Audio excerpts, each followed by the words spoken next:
this later. But so I just want to welcome everyone to our session about the stateside impact of Hurricane Maria evacuees.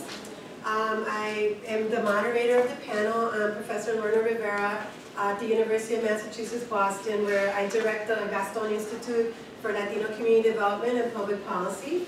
And I also serve on the school board for the Boston Public Schools. And I do hope to, now that I will be able to also contribute to the panel, a little bit about some of the work that we've experienced in serving some of the displaced Puerto Rican students in the Boston Public Schools and some of the things that we've done there. But I want to take the time now to introduce our distinguished panelists. We have with us today Professor Colón, Sociology Professor at Bunker Hill Community College. And let's give her a round of applause. And then we also have with us Surey, Miranda-Alarcón, who is the co-founder and chairperson of Diaspora for Puerto Rico Incorporated in the Bronx. So welcome, Surey. So the plan for our session is that each of the presenters will talk for 7 to 10 minutes.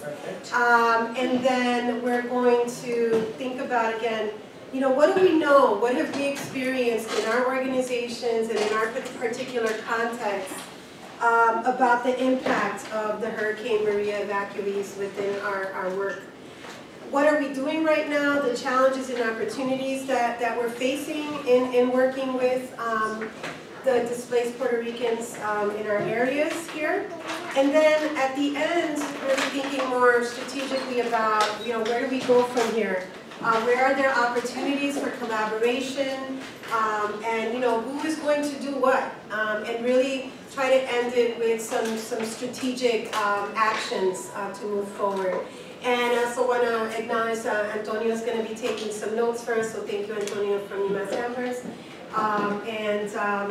What we're going to do is we're going to begin then with Professor Colón, and she has a little PowerPoint as well, so if you want to come up. Thank you. Oh, I can sit down. Well, no, come up. Yeah, stand up. I like to stand up. Okay, just stand up. I'll sit down. Okay. It's not much of a presentation. Whoa. It's more visuals. So let me just put them up. So my name is Colón. I am an assistant professor in the Department of Sociology at Bunker Hill Community College. Bunker Hill Community College is located in Boston. It's the largest community college in Massachusetts, and it's considered the most diverse institution in Massachusetts and the 6th in the nation. Is that right? I'm looking at our assistant provost in the back, Alice. So it's a really dynamic, awesome place to be, and I get to teach sociology. But I'm here today because I want to bring attention to a story that I think many of us can relate to, and that is what happens to Puerto Rican communities, what happened to Puerto Rican communities after the hurricane. How did we respond? What did we do? And this is more of a testimonial. It's I'll be reflecting with you on what happened in my family and how what happened to my family is a reflection of what I've noticed as a member of Puerto Rican communities in the greater Boston area, but also as a scholar in terms of how migration and displacement has impacted Puerto Rican communities in New England and in particular in Massachusetts. Can you tell me? Sure, because I can keep going. Okay. So I'm actually from a little tiny Puerto Rican community in Cambridge, Massachusetts. And what's really interesting about this community is what Dr. Santiago reminds us of, that when Puerto Ricans first arrived to Massachusetts, many of them first came during the Great Migration, but the largest amount of Massachusetts Boricuas came in the 60s and the 70s to places like Holyoke, Lawrence, Springfield, and even places like Cambridge. So Cambridge is, does anyone know anything about Cambridge? You're not from that part? Yes, it's like Harvard. MIT, to the Charles River. It's a total like fancy part of Boston. But what most people don't know about Cambridge is that Cambridge used to have a huge manufacturing base. So we had a thriving Puerto Rican community who moved to Cambridge to work in shoe, paper, factories, and office supply factories. And that's how my family came to Cambridge, Massachusetts. So I grew up in a community where all my friends were Puerto Rican. I went to a church where everyone was Puerto Rican. I went to a school where all the kids except 2 or 3 were Puerto Rican or African American. So I grew up in a place, even though it was Cambridge campus, where it was very much a Puerto Rican community. But as Dr. Santiago reminded us, we are a community that is characterized by migration and change. And in Cambridge, we experienced intense gentrification, intense displacement. In the 90s, it was really rough kind of period, and many Puerto Rican families moved out of Cambridge. And with that came the closing of community-based organizations. So we had Concilio Hispano, which was run by Puerto Ricans, closed. The churches didn't have a Puerto Rican rosary group anymore. So it's a community that's gone through intense displacement and gentrification, and then the hurricane happens. But what's interesting about the Puerto Rican community in Cambridge is that even though it was small and we dispersed, many of us still considered Cambridge, Massachusetts home. And this is a story that's similar to other Puerto Rican communities in Massachusetts, that just because you don't live in Holyoke anymore doesn't mean Holyoke is not home. Just because you don't live in Springfield, it doesn't mean Springfield is not home. So just because we were not living in Cambridge, it still felt like home. And the thing about Cambridge, it was and is extremely resource rich. Extremely resource rich. So when the hurricane happened, many of the Puerto Rican members of the community, we were in distraught because we did not have the brick and mortars. We didn't have an enlace. We didn't have the churches anymore. We didn't have the sports groups. We didn't have a place to go to.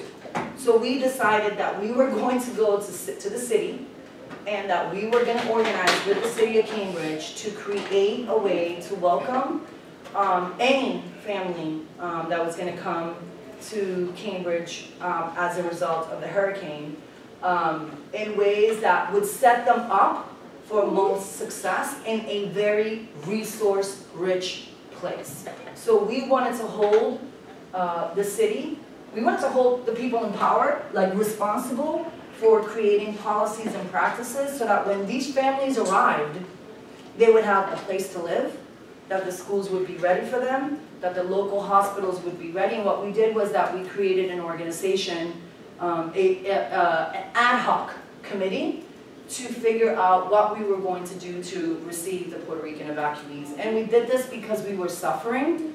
The Puerto Rican community, just like the Puerto Rican community in Holyoke, Springfield, Lawrence, nosotros no somos, ¿sabe? La mayoría de gente que viven en Cambridge, vivían y viven en Cambridge, son gente bien, no son los blanquitos de San Juan, like reset in that community. It was the Ibaritos from Guam, from Jayuya, from Salinas, displaced agricultural workers. But we grew up in a place that was really resource rich. So we knew that people had access to money and power, and we wanted to galvanize those resources to help any family that came to Cambridge. So what we did is we started 2 things. The first one was the Cambridge for Puerto Rico Sister Project. And this came together days after the hurricane because we couldn't be in touch with our family members. In my case, and in the case of many people in Cambridge, we literally lost people, right? Like I have an uncle who passed away, who was the patriarch of our family, a cousin who passed away, and we didn't have Betty, and we didn't have the enlaces, so we came together. And we decided if we cannot get in touch with our families, that what can we do? And like many communities across the nation, what we did is that we began to do the collection of goods and money to assist with recovery efforts in 4 cities, in Guam, Jayuya, Salinas, and Orocovis. So So these were the cities where most Puerto Ricans in the city of Cambridge lived. And these are also communities that are not in the news.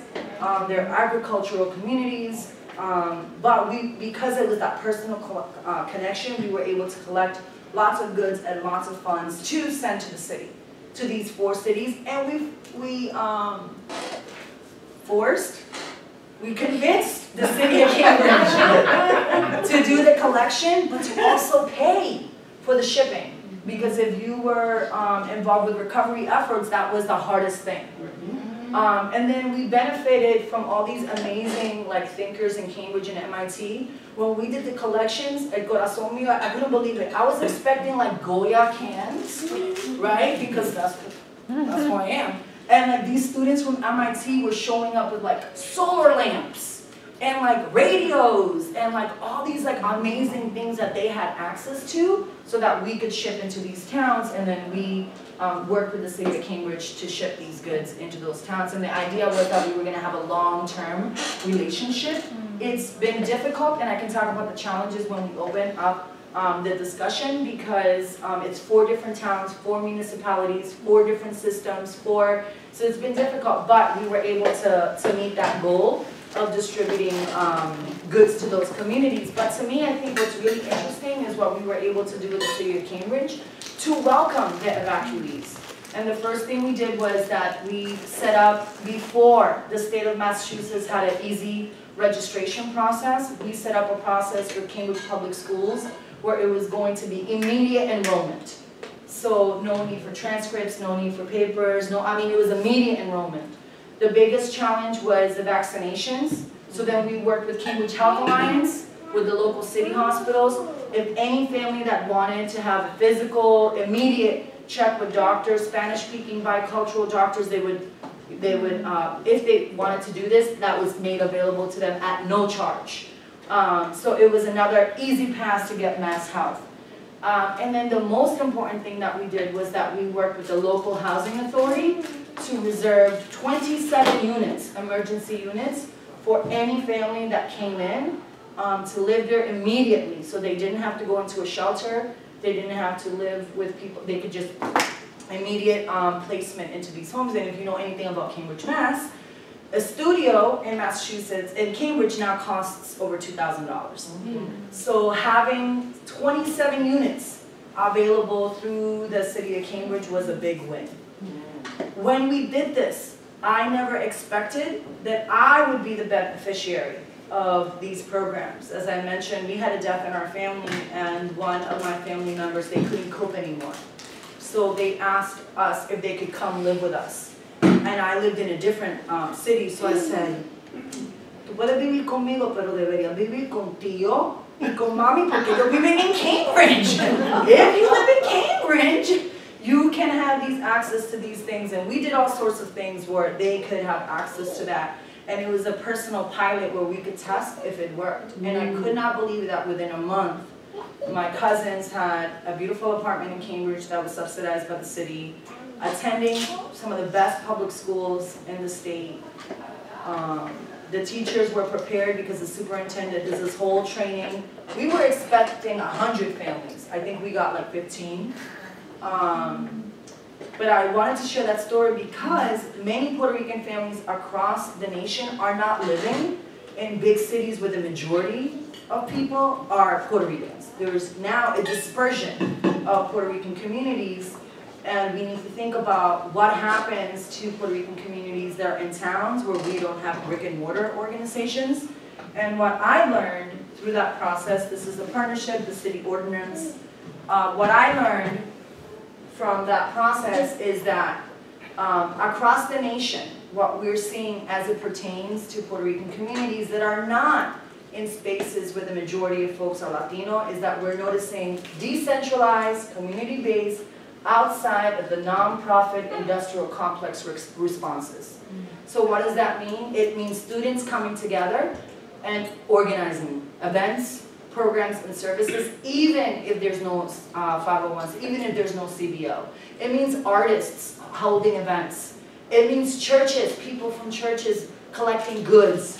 It means sports teams, all of a sudden, who used to do baseball, things, all of a sudden they're teaching classes and they're helping families find housing, connecting them to mental health services. So I think it's a new moment in thinking about Puerto Rican history in New England and what has happened in these communities when there's no brick and mortar. How are people coming together to meet the needs of Puerto Rican families when we know that traditional CBOs may not be available to us. So I'll stop there, and then I'll pass it on to Surey, who's going to talk about the Bronx.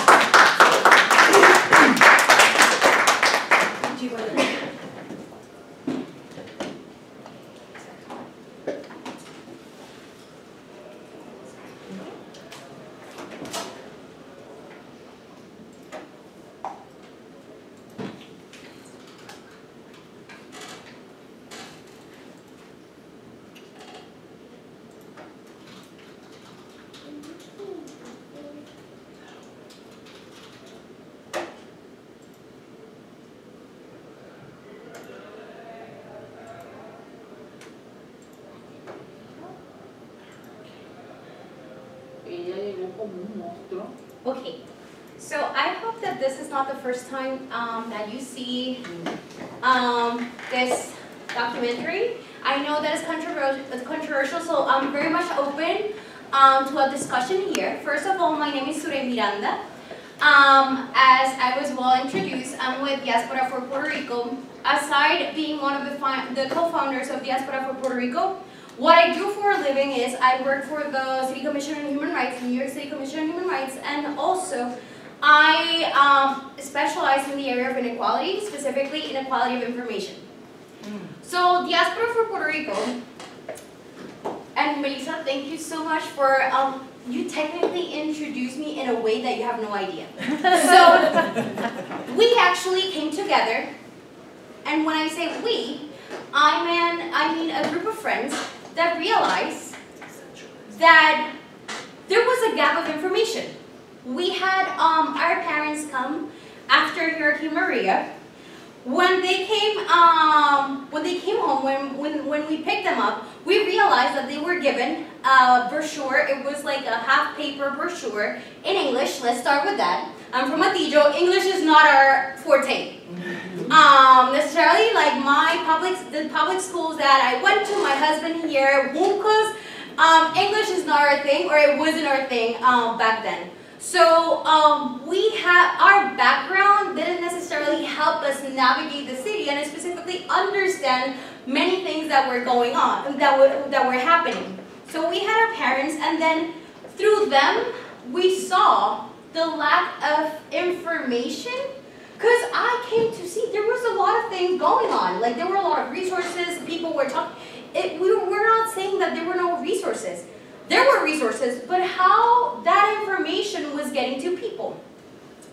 So to humanize the stories, I'm going to show you like this short clip. Because this is like an example of the families that we work with. So I just want to show you this to humanize the people that we work with, because we created an organization with the intention not to provide services, because we were very much aware that we didn't have the capacity. So we didn't want to offer people things that we were not able to give, but we knew of organizations like Betty's in the Bronx, because there are a lot. There are a lot of Puerto Rican founded organizations that are servicing the community all throughout New York City, and not only New York City, but New York State. So what we wanted to create was an initiative that would provide people the information that they needed and that trust to be able to ask for those resources. And something that I want to mention as well is that a stigma that we have from asking resources, and that's why I bring up the debate of after Maria.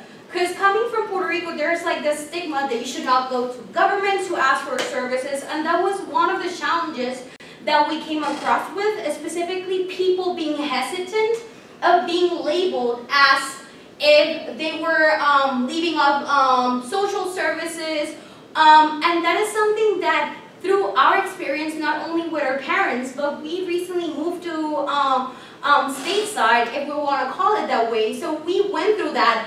I gladly say, as a grad student, I receive food stamps. And if it wasn't for that, I wasn't able to be where I am today. So much of what we did was humanizing while helping people navigate different services. So let me just show you this. I promise this is 1 minute and 33 seconds. Ella llegó como un monstruo, barriendo completamente a Puerto Rico. Hurricane Maria would become the second deadliest hurricane in U.S. history. FEMA llegó a mi casa 2 meses después. Me dijo, no, tú no puedes vivir aquí. Un día voy a regresar a mi isla. Transitional Shelter Assistance provides hotel rooms for displaced Puerto Ricans to live in. 6 meses aquí en el hotel. Mira, sí, yo me yo la conocí aquí en el hotel. Ellos son para mí como mi familia. De cómo salimos en esta ciudad que es difícil para vivir. FEMA is ending assistance for Puerto Ricans as many still struggle. Todo el mundo está viendo eso y ellos no tienen la cara para enfrentarse y decir, mira, sucedió esto. ¿Para dónde? Es lo que no sabemos. No sé si la vamos a tener ahí en la mano, esa ayuda, de que si nos van a ayudar a tener ese techo, o si vamos a estar en la calle.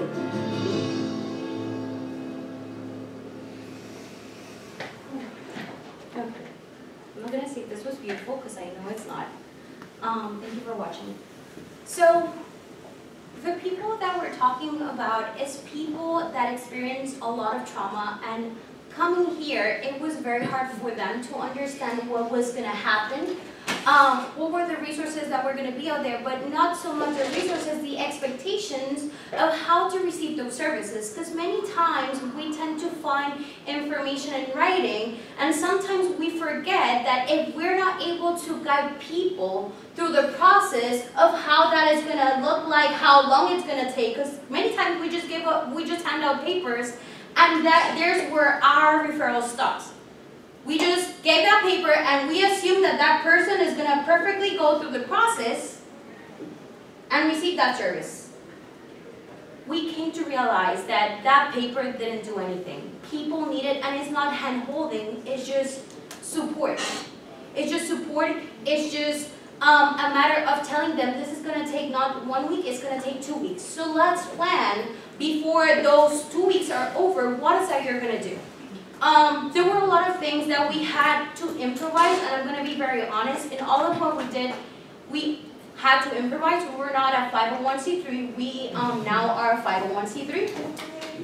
Yes. But back then, what we did was connecting organizations that were already out there that people don't know.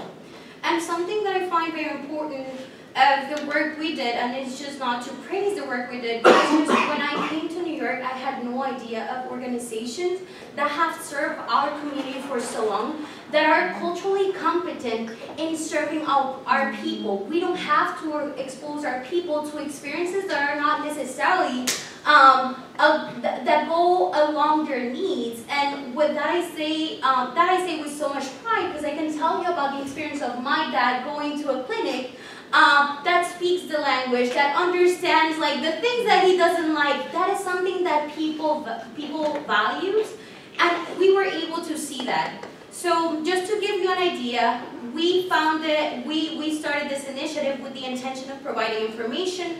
What we did is we created social media content that was accessible to people, and meaning accessible is that accessible language. We assume that everyone understands like all this weird jargon, specifically evacuee, all those things that people have no idea that they're labeled that way, and they didn't even know that they were like known as such. So those were the things that we tried to navigate people. We tried to create information that was accessible in the language, and then we started to see that people wanted to talk. And that was a big problem because people really needed to talk, but we didn't have the capacity. So this, I tell you, we were spending like almost our entire nights talking with people that were planning to come, people that were already in New York, people that were having a hard time. And then we say, we cannot continue with this, and we connected with one of the clinics in the Bronx, Urban Health Plan. I'm not sure if you have heard of Urban Health Plan. And we spoke with the CEO and told her, we don't have the capacity to do this. We are aware that we're not social workers. We don't want to do this because we don't know what harm we're doing by trying to help people. So that is when we started to refer cases directly to them, and they started visiting people in hotels. So the way we switched our strategy was to create community. As many of you know, a lot of people were staying in the same hotels, but people didn't know that there were other Puerto Ricans in that same hotel. So what we would do was, we would bring pizza, we would bring something to it, and then bring resources so we could create community, and they would start building, because it was practically almost a year that they stayed together in the same hotel. So that is what we started to do. The city and the state then created a program which we're part of. We were nominated by the state to be the resource coordinator of the resource coordinators for disaster case managers, which is a program that provides case managers to evacuees. One of the challenges with this is that New York City specifically already has experiences with evacuees, but they use the model that they had for Sandy. We are not Sandy. And probably it's not negative, but there has to be a certain openness with people that are not necessarily sharing the same cultural background, and that was kind of imposed upon people, and that for them has been a challenge, and I think that's why we have been relevant in all this process, specifically from the very own name of evacuees. If you know, and let me tell you something, this has been the funniest experience in all of this, is how people then say themselves make joke of what evacuado is. Let me tell you something, that is the most hilarious thing, but at the same time it shows you that this connection of not knowing how people, how disempowering is being out in evacuado. So those have been the things that we... In English, how would you translate that? Evacuado. Evacuado, evacuee.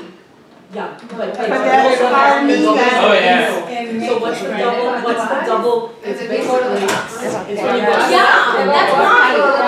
So all of them have joked about that. So how do you feel having people call themselves evacuados? So this has been a very interesting process, specifically working with organizations that have already worked with displaced individuals, that they feel that they have the expertise, and then just hitting them and reminding them, hey, I do understand about your experience, but there are things that you have to be mindful, and something as the word that you use to identify them is a problem.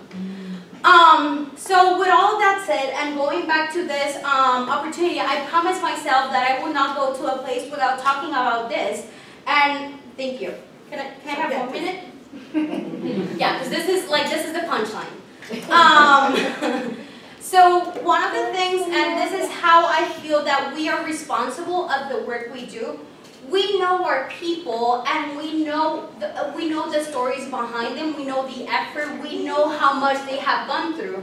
These families that you saw here, we worked with all of them. One of the saddest things was seeing themselves in this documentary, and them not knowing that the documentary was going to be presented the way it was. A lot of time, many times they ask me, should I go and say that I have my husband working, I am working, why is that I'm portrayed as I'm someone that I'm here to live up the government? So that is a responsibility that we have. Specifically in this situation, we have an obligation specifically with media to show that our people came here with the intention of working, with the intention of becoming better. But we're not necessarily doing that. So that is, and I know that we have a call to action, so I'm going to leave it there. Thank you so much for your attention.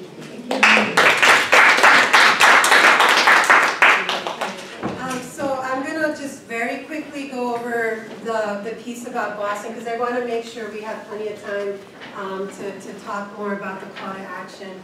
But just real quick, you know, as we know, Holyoke, well, Massachusetts was the fourth state, right, that had the largest number of Puerto Ricans coming here after the hurricane. And definitely Holyoke was the #1 school district that served the most displaced students.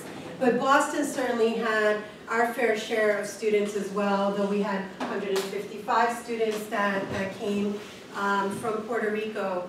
The main thing I wanted to just point out though is that basically if we look at these numbers here, many of the Puerto Rican students that we were trying to serve in Boston Public Schools also you know, had disabilities, and then most of them were also English learners. And so to try to be able to serve, you know, those special needs was a real challenge for the school district. What we found though was that the schools that were the most willing to work and take in Puerto Rican students was because they had a Puerto Rican professor, or they had Puerto Rican teachers that really took that upon themselves. And so the schools where our students ended up, Puerto Rican students, were schools that were, you know, again, very welcoming and really dedicated to trying to serve the students. Some of the things that the school district did as well was set up little pop-up centers in different locations in the community. Each school was required to monitor the students. There's like a checklist here. If you go to the BPS Boston Public Schools website, you can kind of see examples of how, again, there was this real special attention, not just to getting them the clothing that they needed or food or referrals to services in the community, but as well really checking in on the individual students to make sure that their mental health was being attended to.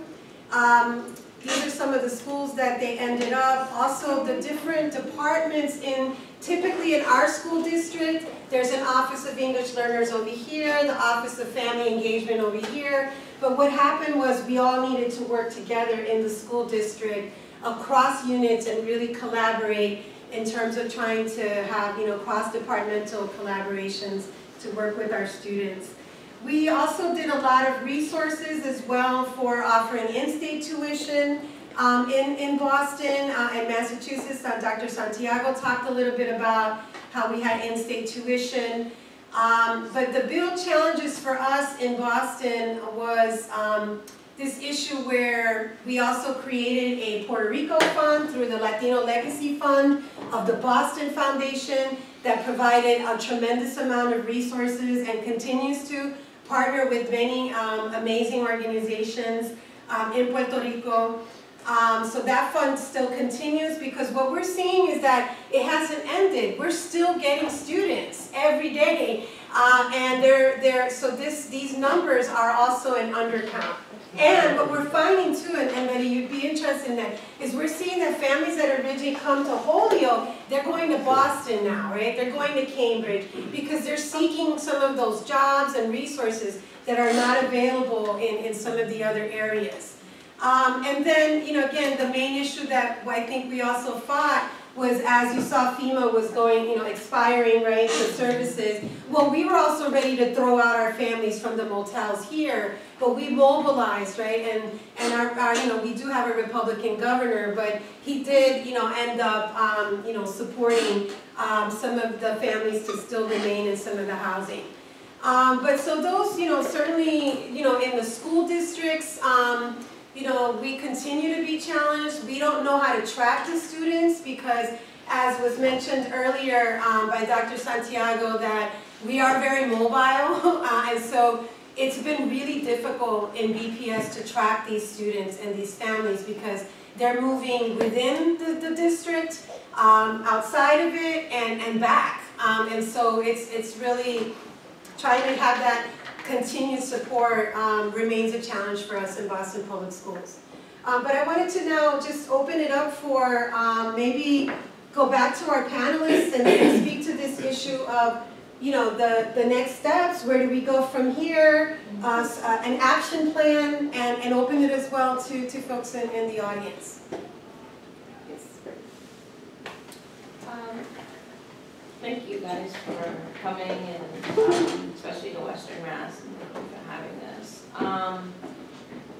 As a candidate running for mayor in the city of Springfield, you know, this, I was trying to pick which one and my whole team always is like, go to that one there. Because we're more than certain we're gonna win in 2024. And so we need to find out, you know, the importance of the data and what it's going to do. Now, my question to you is, for the school systems in Boston, for the both of you, our Latino kids who are coming from Puerto Rico, are they still, are they being held back a year, like if they come from like the 6th grade? When they come into Boston, are they being held back a year just for them to catch up on language, or are they being kept in the same grade level and then get some services upon that, like a bilingual aid or something like that? How is that? Yeah, I mean, it depends on actually the school, because it really goes school by school, really. But they were being maintained at the grade level, but whether they had, you know, the type of bilingual education, the models, and, you know, as you know, in Massachusetts we outlawed bilingual education in 2002, and we now reformed with the Look Act last July so that we can offer dual language and other bilingual education models. So it really depends if they even have a para, if they're in a sheltered English immersion. There's no one standard, and it kind of depends on what school they end up. Fortunately, most of the students in Boston ended up in the Margarita Muniz Academy, which is a dual language high school, and so, you know, they stayed on track. Yeah. So for Bunker Hill, I don't know. I don't know if Alice may want to speak to that, but I'm not sure how many students we got from Puerto Rico. But in Cambridge Public Schools, again, a very resource-rich. So we were sitting down planning. The superintendent is very progressive. We have the #1 dual language program in the state. It's called the Amigos program. You should see, I mean, people get pregnant and they get on the waiting list to go into that program, because it's like the #1 program in the state. In fact, they have the best outcomes in 8th grade for all 8th graders in the state, the Amigos program. So the superintendent was like, you know what? We need to put the Puerto Rican kids in there when they come, because it's the only school where they're going to be getting content in Spanish. And eso fue, it was like an uproar, because all the parents who were in the all the like very well-to-do parents who were on the wait list felt very upset, because they've been waiting for years. But no me importó. Like, you know, the kids needed, you know, our kids, those particular children needed to be in those spaces, and I'm very proud that the city responded in that way. But I'm sorry, tell me your name one more time. Yolanda. But I think your question actually reminds me of a bigger question, which is that for most Puerto Rican kids in Massachusetts, they were not coming to Cambridge Public Schools. They were ending up in public school districts that were not as resource rich. Places like Holyoke, Springfield, Lawrence, Lowell, Worcester. These were school districts that were already in crisis, right? And when we think about the Puerto Rican students before the crisis, before the hurricanes, los estudiantes puertorriqueños in Cambridge were already underperforming. So we were coming into communities that were already in distress when it came to the needs of Puerto Rican students. So I wonder, right, like what happened to those kids, because they were in school districts that were already distressed. And I wonder if places like Springfield, Lawrence, Lowell, Holyoke can have a Puerto Rican education agenda, because most of the Latino kids in those public schools are Puerto Rican. And we have the lowest educational attainment among all Latino groups, punto. But we don't want to talk about that, right? So Cambridge is a great example of what can be done well, but I think leadership in these cities really need to think about the Puerto Rican experience more broadly and within the context of what's happening in our public schools, right? So I worried about that when I saw all the kids in Lawrence in particular. And Lawrence schools got taken over by the state. Can I just say something? I know that I don't have solutions for Massachusetts, but I just want to clarify something that we saw was specifically students that went to trade school. They or escuelas vocacionales. They have a different curriculum, so they were held back, and that is a state regulation. So we saw that because of language limitations, they were held back, but there are other things that actually come into play when making that decision. I'm not sure if you, Betty saw that. Yeah, that reminds me, MCATs. Yes. So I know of families from our organizing work that they came here and they were seniors. So now they had to pass the MCATs. And they were not going to be able to. So I know of several families that brought their kids here because they, like escuelas in Puerto Rico were closed. Right. So they wanted to make sure their children were graduating so they could go to college in Puerto Rico. Then they got here to Boston, Chelsea, and Cambridge, and they were told that they had to pass the MCAS to get a high school diploma. And those parents send their kids back to Puerto Rico. Because they were not going to be able to pass the MCAS. So the MCAS, that rule stayed. You have to pass that. For those seniors, again, we don't know. Do we know? I mean, I don't know what happens to the seniors. That's the data that needs to be, because how many kids are not going to be able to, because MCAS is not bilingual, right? It's not offered in a different language, it's only offered in English. So how is this child who's a senior or 11th grade is going to pass this and be able to move on to college or anything else? And it's like, okay, what are they going to do, drop out? I mean, they're being pushed into these high-set programs, which is like the equivalency of the GED, right? And Betty, did you want to say something? Oh, sorry. I just wanted to... El jefe manda. I'm clear about the status here. Do not believe a word of what she said. Okay. So if I recall, in the New York panel, there were people from Florida and people from New York. And there are a couple of variants to this answer, right? In Florida, I think they negotiated, we had a panelist, Johanna Lopez, who was just elected to the Orange County, were you in that panel? Yeah. I was moderator. Oh, there we go. So maybe you can speak to this. So I understand that they had an agreement where the students will complete the work here and then certify that to the Puerto Rico Department of Education, and then they will debrief from there. That was one model, if I recall. The other model was in the New York regions have a bigger problem with Latino students, right? So they are moving away from the exams to allow students to do portfolio work and other replacements to that, right? So they were able to accommodate some of the state requirements that way for the students from Puerto Rico, but maybe, I don't know, Surey or someone else from New York has more. I know Luis was talking about that. We had, we have some, they have some regional superintendents that came to visit, and I heard Luis Reyes, who's a regent, explaining this. So I think that's my best recollection of what he said, but I understand that there might be other policy approaches that may circumvent the problem of the exams and the certifications. And I think the partnership with Puerto Rico would be an important one, at least in the short term. Now the problem is that the event happened, and the students are, somewhere in the U.S. with some kind of circumstances that we do not know, which goes back to your data problem. I'm sorry. That's great. And if I could add to that, teachers too, right? Teachers here with provisional licenses that can't pass the MTEL test, and therefore, are not able to, continue, right, with their professional careers here, because in Massachusetts we don't have that. We don't accept their certifications. So and that's the same thing for with teachers.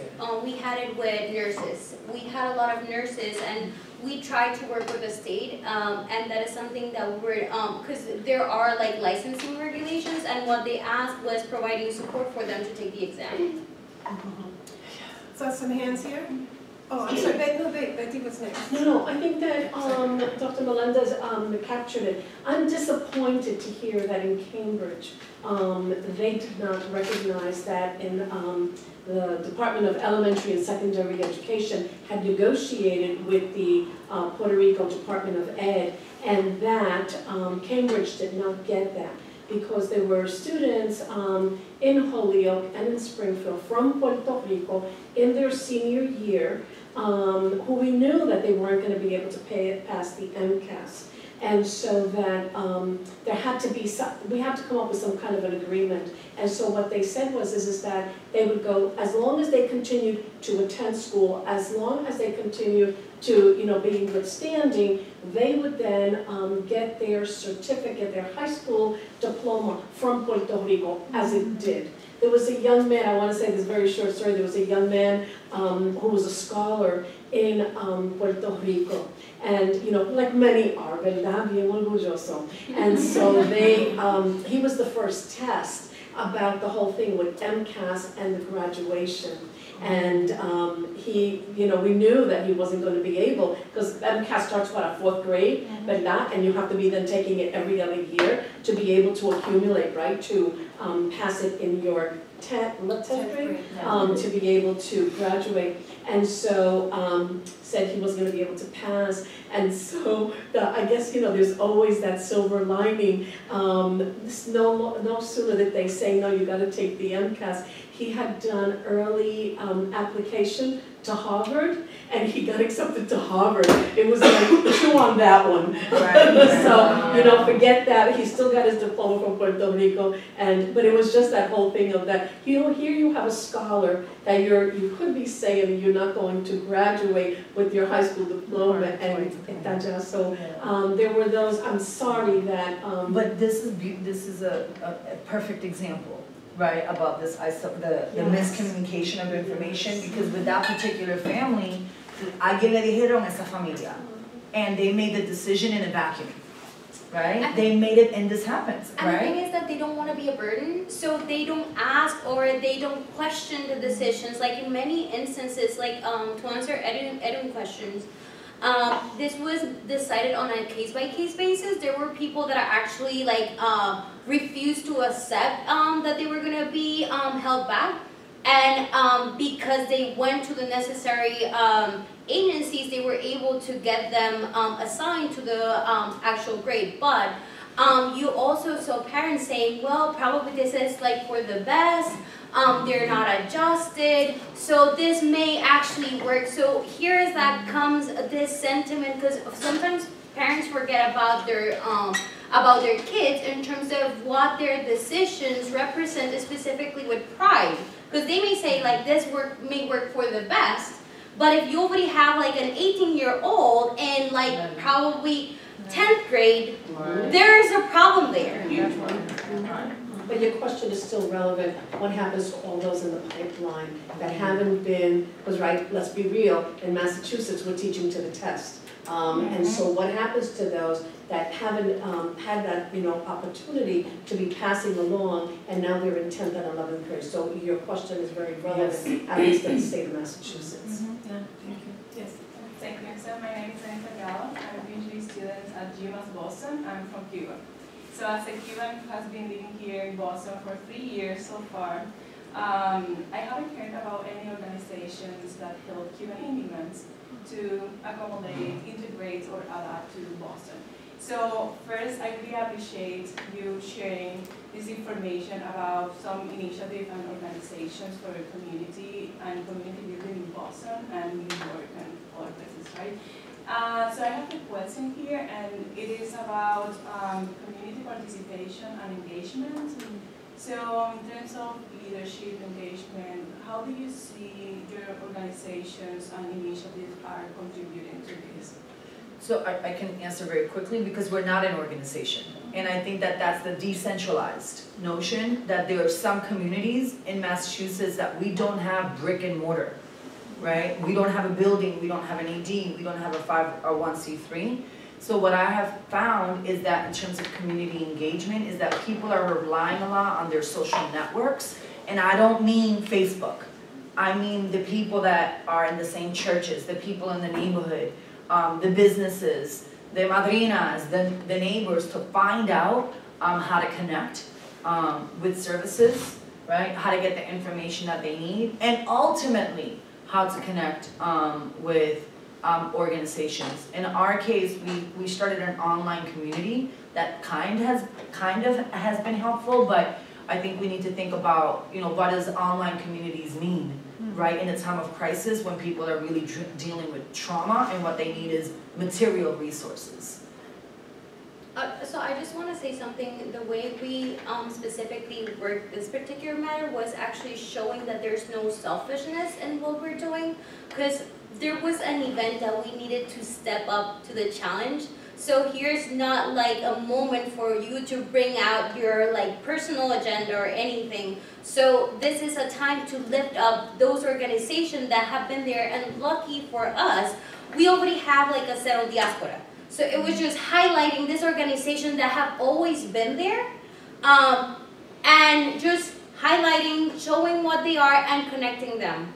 That was it. That is all that we wanted to do, and that is all we continue trying to do. Yeah, and I think we have, what, 5 minutes left? I'm not even trying to keep her. Oh, okay. Yes. Yeah, my name is Patsy. So I just wanted to bring up the fact, I hope you all agree, that climate change is real.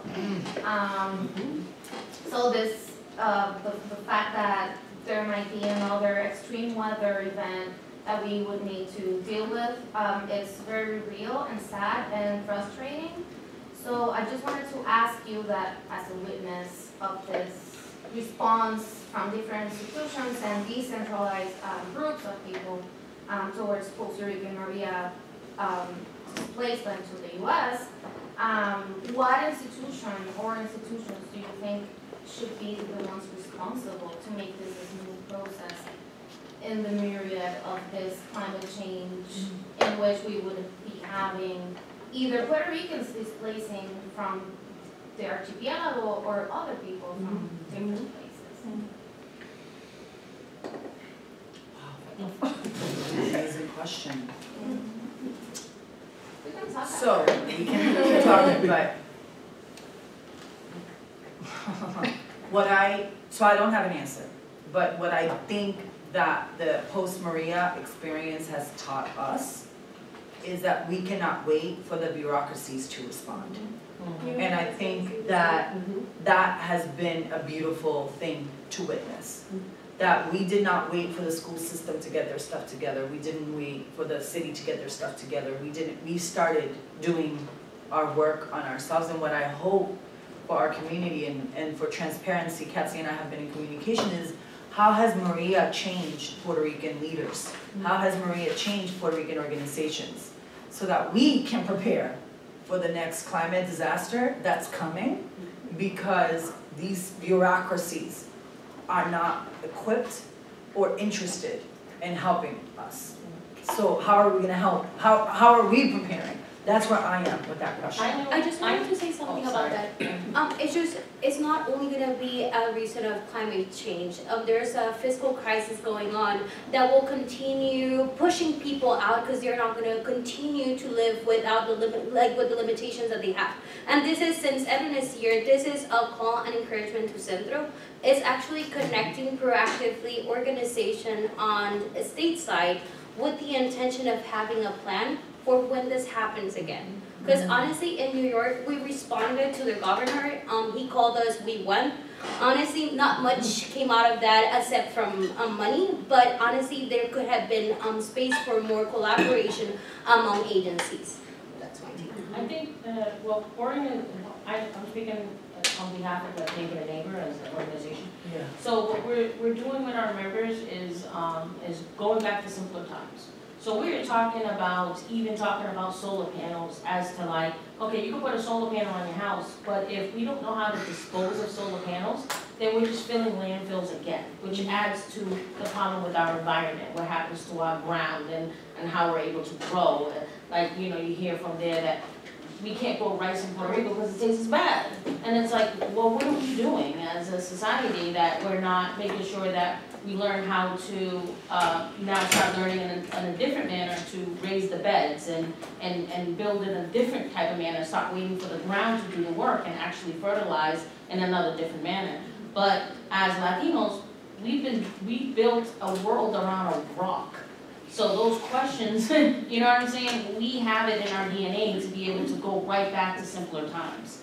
And it takes each and every one of us as an organization to make sure you go back to your members and say to them, do you really need this? How do we get back to simpler times? What are you doing to start teaching even millennials and forecomes that do you need to spend that much time on lights? Do you need to run our world or our earth into such a different type of panel? What are we doing with oil and fossil fuel and what are we doing? What are we going to do to move the future along? So it's our responsibility as each and every organization to make sure that we start doing that and stop relying on the government's giving us every little thing.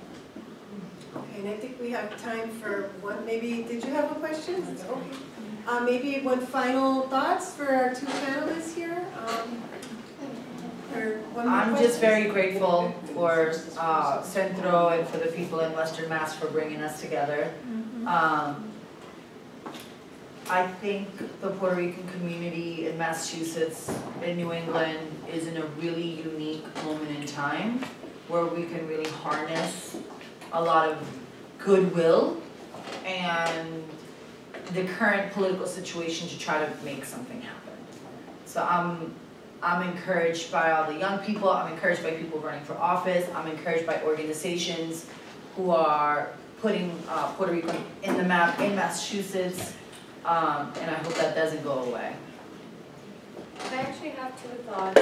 One, the first one of having a nationwide coordination in terms of ways of tackling disasters, whether it is fiscal people moving. The second one is, and this is something that we're really hard pushing in New York City. I'm not sure if this is something we need here, but it's a government, an office of Puerto Rico's government in New York City, or some sort of collaboration to facilitate anything that has to do with paperwork. Because I don't know if you had that challenge, but this birth certificate situation is horrible. The same when it comes to navigating like Department of Education documents, like anything. We had the challenge with folks in the special ed program that they still are to receive the transfer of documents, and it has been probably a year and a half. So those are my two thoughts. Well, just want to give our panelists a round of applause.